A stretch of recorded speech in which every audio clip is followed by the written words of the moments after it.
jeunesse et civisme face aux défis de l'Ivoirien nouveau. Alors, M. Bema, que doit-on comprendre par ce concept de Ivoirien nouveau? Merci. En plus de tout ce qui a été dit, il faut dire que si on parle d'Ivoirien nouveau, c'est parce qu'il y a un Ivoirien ancien qu'on a dépeint tout à l'heure. Et on ne veut plus que l'Ivoirien ressemble à cet Ivoirien-là.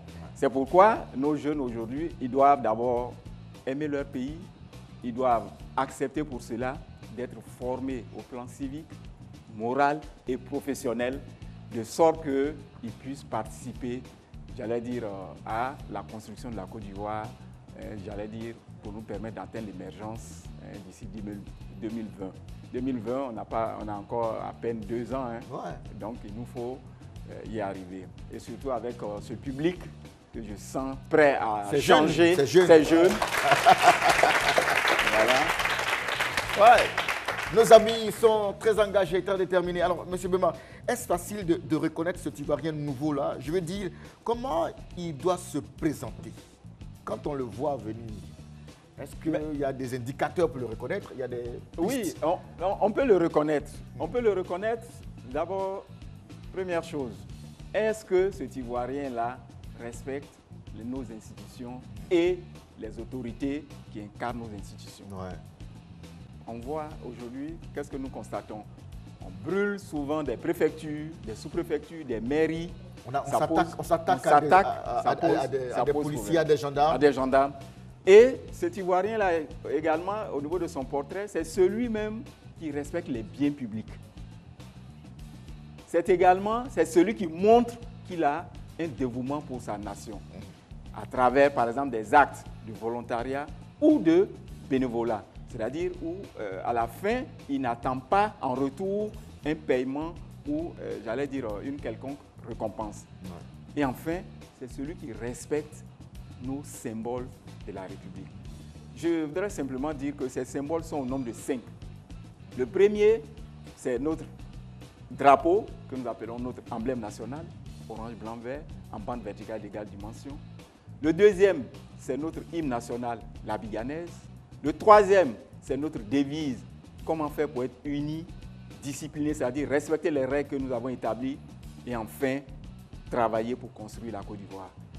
Le quatrième symbole, ce sont nos armoiries qui sont le cachet de la République à travers lequel on sent l'union de toute la Côte d'Ivoire. Et enfin, le portrait du chef de l'État qui montre qu'on a un seul chef. Alors, ce concept, justement, prêche pour l'émergence de notre pays. Est-ce qu'il concerne que les jeunes ou alors tous ceux qui vivent en Côte d'Ivoire, M. Bema? Il ne concerne pas que les jeunes. C'est pourquoi j'ai dit d'entrée, d'abord la question donc, du civisme touche également aussi bien les jeunes que les adultes. Parce que les comportements que nous avons décrits, il n'y a pas que les jeunes. Il n'y a pas que les jeunes. Donc c'est toute la population. En même temps, ça ne concerne pas également que les citoyens ivoiriens, tous ceux qui vivent sur le sol ivoirien. Donc les citoyens ivoiriens et également, j'allais dire, tous les résidents en Côte d'Ivoire. Dès l'instant où tu foules le sol ivoirien que tu y vis, il faut être Ivoirien nouveau. Voilà. Il faut avoir, en tout cas, il faut adopter un comportement. Chez nous, il y a une expression qui dit, quand vous arrivez chez quelqu'un, la manière dont il se comporte, c'est comme ça que vous vous comportez également. Alors, avant de revenir à nos amis jeunes ici sur ce plateau et en studio, arriver à transformer toutes ces mentalités, est-ce que cela ne relève pas d'un leurre, d'une vue de l'esprit? Non, ce n'est pas une vue de l'esprit, parce que la volonté politique existe. Regardez aujourd'hui, au niveau du ministère de la Promotion de la Jeunesse, de l'Emploi des Jeunes du service civique, le civisme et la citoyenneté est notre thème central pour cette année. Vous allez au niveau du ministère en charge de l'Éducation nationale, le thème cette année, c'est civisme et engagement de tous pour une école de qualité. Donc ça veut dire que la volonté politique existe, on est conscient du problème et qu'on veut y apporter des réponses, des solutions. Des réponses. Ouais. Et même, à titre d'exemple, certaines réponses au niveau de notre ministère, nous avons par exemple chaque année on organise ce qu'on appelle la Semaine nationale du civisme.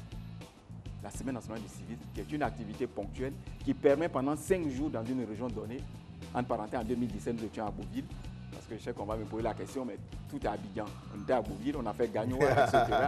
Donc, il permet de poser des actes, de faire des conférences pour informer donc les jeunes sur les comportements qu'ils doivent avoir. Alors, je reviendrai tout à l'heure à vous. Je voudrais me tourner vers nos potes qui sont là. On se rend compte que c'est une bataille nationale qui dépasse le simple ivoirien, comme disait tout à l'heure M. Bema.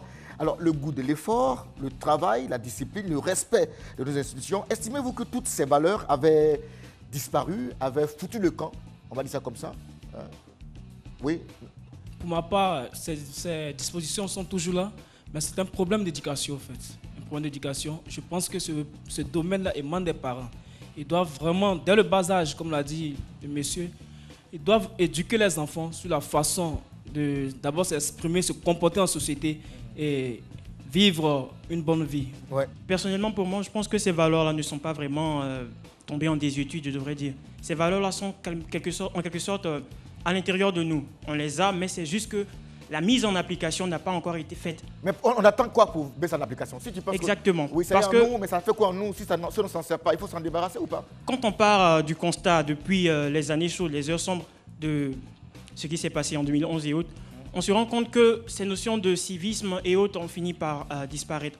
Alors que dans le concept de l'ivoirien nouveau, c'est toute une panoplie de choses qu'on doit remettre en cause. Réussir à faire en sorte que nos actes réussissent à valoriser la Côte d'Ivoire, faire en sorte que nous puissions nous mettre en droite ligne de ce que c'est que notre développement et faire en sorte que l'État ivoirien puisse respecter et aussi se développer correctement. D'accord, oui. Dans les écoles primaires, par exemple, avant, on saluait, on faisait l'hymne national le lundi et le vendredi. Les vendredis, on faisait descendre le drapeau. Mais maintenant, combien d'écoles respectent encore ce truc-là? Ça n'existe plus dans les écoles. Même dans les lycées, on ne fait plus. D'ailleurs, même quand on voit le drapeau national, même déjà, même là, bon. Il y en a même qui brûlent. Il y a certains qui sont choqués de voir le drapeau. Il y en a aussi qui brûlent le drapeau de leur pays. Voilà, ils brûlent le drapeau carrément. Et ça, Monsieur Bema, ça c'est une insulte. C'est dommage, c'est comme j'allais poser la question sur ce plateau, combien d'entre nous ici peuvent aisément chanter l'hymne national? Ouais. Et surtout retenir, j'allais dire, les paroles fortes de notre hymne national. Très bien. Alors, on poursuit. Alors, les gars, selon vous, justement, un pays qui aspire à l'émergence, au développement, doit-il se résumer aux infrastructures? Oui. Ce ne sont pas seulement que les infrastructures qui déterminent le développement, mais le développement, c'est aussi les institutions. Parce que c'est au sein des institutions que nos actions se stabilisent. C'est au sein des institutions que l'individu est formé. C'est au sein des institutions que l'individu peut construire sa nation. Quand aujourd'hui nous constatons des attitudes telles que les symboles de l'État sont un peu mis en rabais, c'est pour moi une démission de l'État. L'État, quelque part, a faibli. L'État est celui qui a le garant de l'individu en société. Donc d'impulser le mouvement. D'impulser le mouvement collectif, ouais. je peux le dire ainsi. D'accord, oui. L'émergence, avant tout, c'est la mentalité. Voilà.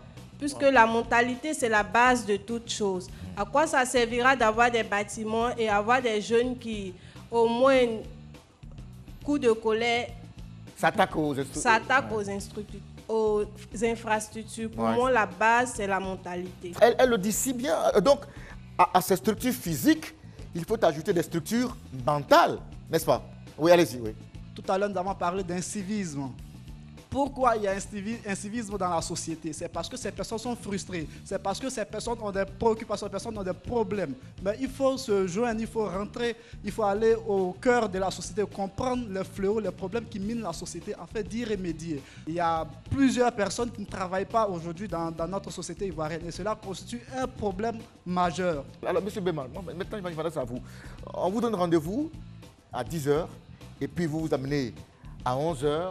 Ça ne vous dérange pas du tout. Ou alors un ministre qui doit inaugurer un établissement, c'est prévu pour 15h, il arrive à 17h. Ce sont des comportements qui sont frustrants et qui rappellent encore que nous sommes encore dans l'ère, on va dire, rétrograde, comme vous le disiez à l'instant. Oui, je pense que ce changement de mentalité, il doit se faire à tous les niveaux, aussi bien au niveau des jeunes, au niveau de nos autorités, j'allais dire de l'ensemble de la population. Parce que la ponctualité, j'allais dire, c'est un indicateur, j'allais dire, de développement d'un pays.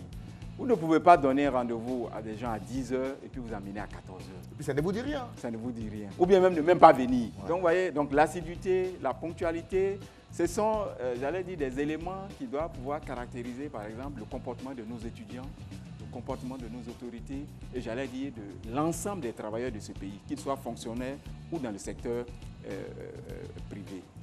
Voilà. Alors, M. Bema, finalement, comme je le disais avec nos jeunes gens ici sur ce plateau ou en studio, à la structure physique, il faut aussi ajouter la structure mentale. Oui, il faut véritablement une éducation donc des populations. Justement, vous nous permettez d'entrer de plein pied sur un autre aspect de notre débat.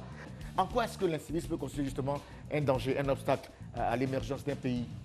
Oui. Pour moi, l'incivisme peut conduire au fait qu'un pays ne soit pas émergent, dans le fait que c'est celui-même qui doit vraiment émerger d'abord, c'est l'individu lui-même.